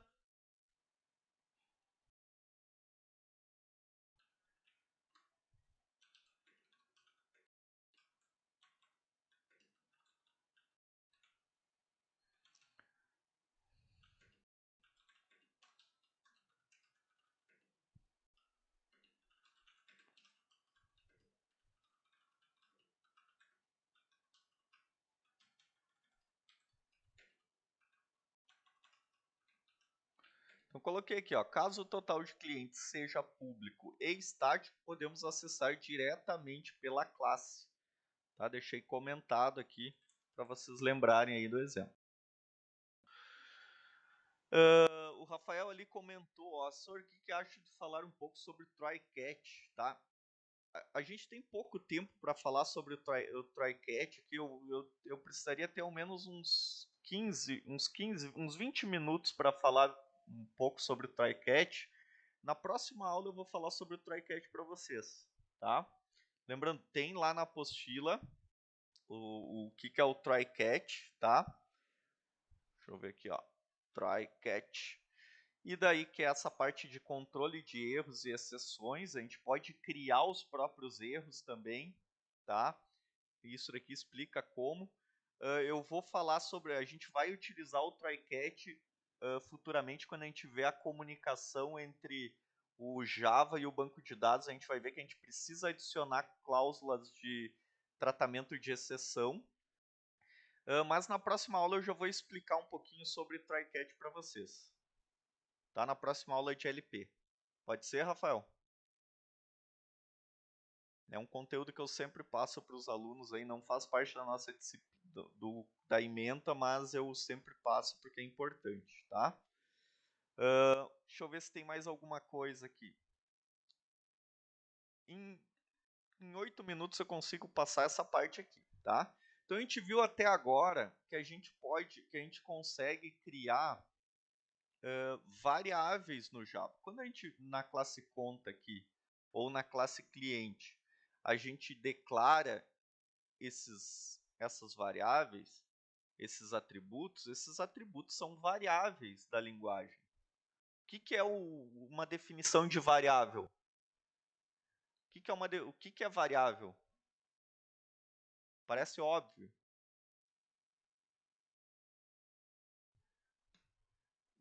Mas o que é variável? O Orozco deve ter ensinado lá nas primeiras aulas de algoritmo. O que é uma variável? Algo que armazena um valor. Mas não somente armazena um valor. Ele armazena um valor e a gente pode alterar esse valor, por isso que é variável. A gente pode variar o valor dela, tá? Então, a gente pode armazenar um valor e a gente pode alterar o valor dessa variável, tá? É o caso do nome, é o caso do e-mail, eu posso atribuir primeiro Rodrigo e depois mandar atribuir Renan, né? Total de clientes eu posso começar com 0 e depois incrementar 1. Estou alterando o valor dela. Certo? Isso são variáveis, né? Os atributos são tipos de variáveis. Entenderam? Tá? Às vezes pode ter uma confusão. O que é uma variável, o que é um atributo? Um atributo é um tipo de variável. É uma estrutura da linguagem de programação que pode trocar de valor. Por isso, variável. Beleza. Tá, mas as linguagens também permitem que a gente crie constantes. Como o nome já diz, uma constante é declarada para uso de dados que não devem ser alterados durante a execução do programa. Digamos que eu tenho um valor que eu não quero que nunca mude de valor, porque ele não, o que eu estou armazenando ali não altera o valor. Eu não posso declarar numa variável, porque vai que um programador ou alguém de outra equipe vai lá e troca o valor daquela variável, daquela variável ou atributo. Seria um problema para a lógica do meu programa, né? Então, ó, em Java existe uma palavra-chave chamada const para esse fim, mas costumamos utilizar final no lugar dela, tá? Então, esse const aqui ele não é utilizado no Java, tá? Em geral. A gente utiliza uma palavra chamada final. A principal diferença entre essas duas formas é que com final, a variável só pode ser iniciada uma única vez, tá? No const, a gente pode iniciar ela mais de uma vez. Então, o que a gente vai... Eu vou ensinar o final para vocês, tá? Quando eu declaro uma variável como final, ela se torna uma constante, ou seja, eu não posso alterar mais o valor dela, certo? Um caso que seria interessante a gente criar como constante seria o π. O π nunca altera de valor, né? 3.14, 15, 16, 92, 64, acho, alguma coisa assim, né? Um número gigantesco lá que nunca se altera, o número de π da matemática, né? Então, eu poderia, se eu estivesse fazendo algo matemático, criar uma constante para esse π. Eu garantiria que ninguém vai conseguir atribuir outro valor para ele. Isso é uma constante. Entenderam? E a gente cria uma constante em Java utilizando a palavra reservada final. Deu para entender? Entenderam?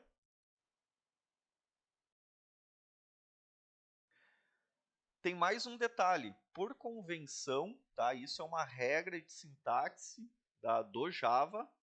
Usamos letras maiúsculas para declarar constantes e assim distingui-las das variáveis. Então, sempre que vocês forem declarar uma constante, obrigatória, diferentemente das variáveis, que são tudo em minúsculo e palavra composta só inicial em maiúscula, as constantes é tudo em maiúsculo. Por exemplo, π com o P e o I maiúsculo. Se fosse uma palavra composta, né, a gente colocaria underline ao invés de maiúscula e minúscula. Seria tudo em maiúsculo, underline a segunda palavra composta. Outro exemplo de constante. Tá? Então é assim, quando forem definir nomes de constantes com final, tudo em maiúsculo. Palavra composta, tudo em maiúsculo com underline. Certo? Deixa eu ver se ele apresenta mais alguma coisa aqui. Não, é isso, tá? Então, por exemplo, sei lá o que eu poderia criar de constante aqui. Digamos que o banco lá tem um limite de clientes para cada agência, pode ter no máximo 10 mil clientes, né? Poderia criar aqui, ó,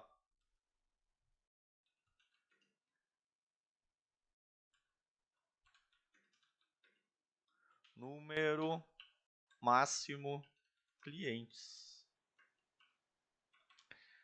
certo? Ó, public final int número máximo de clientes, certo? Por que está dando erro aqui? Por que você acha que está dando erro aqui? Ó, não tem erro, né? Aí eu faço isso daqui, dá erro. Por que dá erro? Por que você acha que deu erro? Public final int número máximo de clientes, tá? não é a questão de instanciar, tá? Tentem usar sempre o termo correto para não se confundirem, tá? Eu entendi o que tu quis dizer, Rafael. Tem razão. Tu não atribuiu valor para ele, né? Só que a gente, como é um atributo primitivo, a gente não chama instanciar, a gente chama atribuir um valor, tá? É um pouquinho diferente. Instanciar é sempre para objetos, tá? Quando não é tipo primitivo. Mas é exatamente por isso, tá, Rafael? Quando a gente declara uma constante com final, significa que a gente não vai conseguir trocar o valor dela. Se eu não consigo trocar o valor dela, quando a gente declara ela, a gente já tem que atribuir um valor.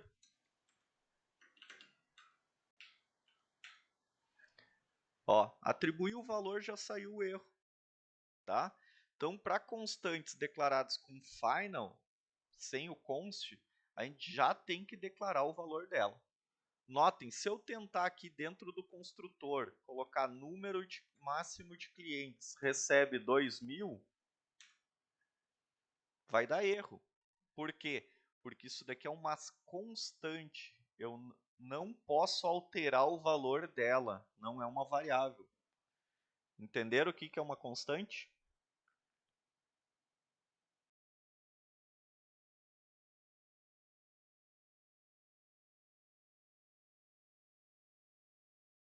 Sim? Posso ter uma constante estática?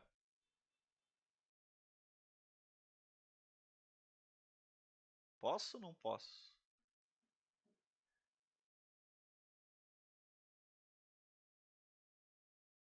Pense o seguinte, ó. Beleza, eu quero... Declarei aqui como o número máximo de clientes 1.000. Aí eu quero... Vou apagar isso aqui, ó.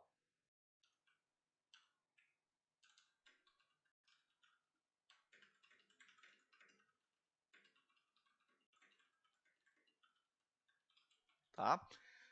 Digamos que eu estou aqui, ó, eu declarei o número máximo de clientes 1.000 como público, como final, um inteiro, e daí eu quero fazer um print aqui para saber qual é o número máximo de clientes. Ó, quero imprimir aqui.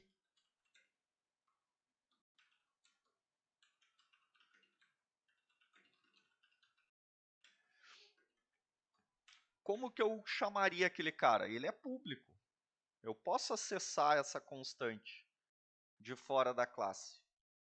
Mas eu tenho que acessar como, pessoal?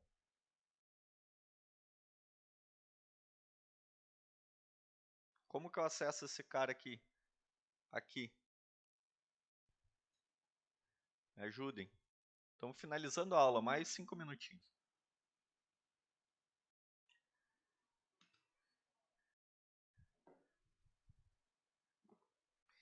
Ele é um atributo que não é estático.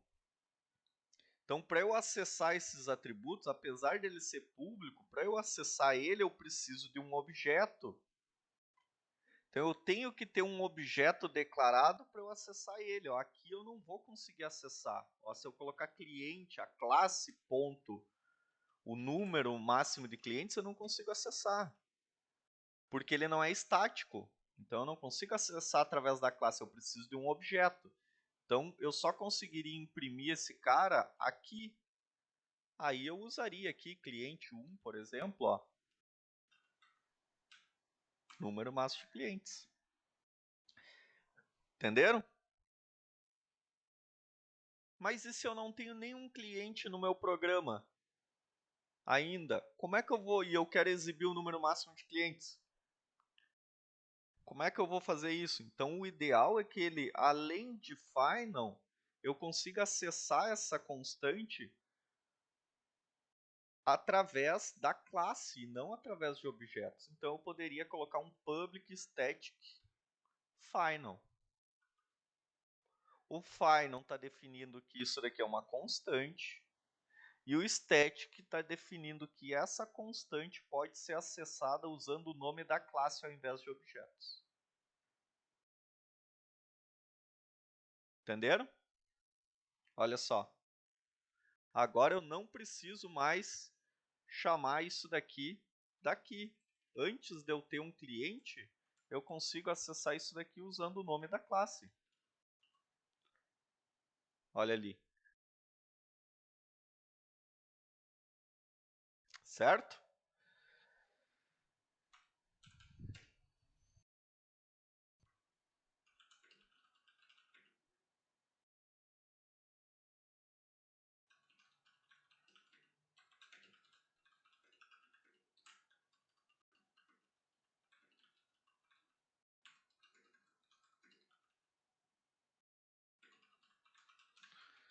É possível acessar essa constante pelo nome da classe, se esta constante também for estática, que é o caso aqui. Certo? Agora algumas coisas começam a fazer sentido. Quando a gente for ver herança, eu vou explicar para vocês o que é esse public static. Ó, public static void main. O que é esse static no método aqui? Agora a gente já sabe que esse método main ele pode ser acessado de qualquer classe, eu chamando o nome da classe .main. Se eu quisesse aqui na classe cliente chamar esse método main que está em exercício, seria só eu colocar exercícios 4.main. Ele executaria. Certo? É isso que é esse static aqui. Claro que essa designação o Java utiliza para saber qual é o método que tem que rodar quando a gente manda rodar aqui, né? Tem que ser um método estático chamado main que recebe um argumento vetor de string. Beleza? Tá? Então, basicamente, este é o conteúdo da aula de hoje, tá, pessoal? Eu vou colocar estes slides lá no Moodle e vou colocar já também aonde vocês encontram essa parte de constantes, etc, aqui na apostila da Kaelon. Recomendo que vocês leiam essa apostila aqui, tá? Vale muito a pena, certo? Então, na próxima aula a gente vai ter banco de dados ao invés de LP. E hoje, no máximo amanhã, eu vou disponibilizar uma lista de exercícios para vocês praticarem os conteúdos que vocês viram nessas aulas de LP. Tá bom, pessoal? Qualquer dúvida é só entrar em contato, tá? A aula, às vezes, ela pode ficar um pouquinho cansativa, porque eu estou tentando passar um conteúdo completo aqui para vocês, tá, pessoal? O que vocês estão vendo aqui de orientação a objetos, eu tenho certeza que é o mesmo nível de aprofundamento que qualquer disciplina em qualquer lugar, seja nível técnico ou faculdade, vai passar para vocês. Tá? O conhecimento que vocês vão ter aqui vai ser suficiente para vocês entenderem qualquer coisa de orientação a objetos em qualquer contexto aí seja no trabalho, seja na faculdade, qualquer coisa. Tá bom, pessoal? Tá, então, se tiverem algumas dicas aí para melhorar a aula, ou acho que eu posso fazer algo um pouquinho diferente, é só me falar, tá? Me mandem no, no Moodle, entre em contato aí que eu tento dar uma melhorada. Beleza, pessoal? Espero que tenham aproveitado, tá? Eu vou disponibilizar agora mesmo essa aula, tá? Vou fazer antes do meio-dia, já vai estar disponível ali no Moodle. Tá bom? Um abraço, fiquem bem, se cuidem, tá? E qualquer coisa é só entrar em contato, pessoal. Um abração.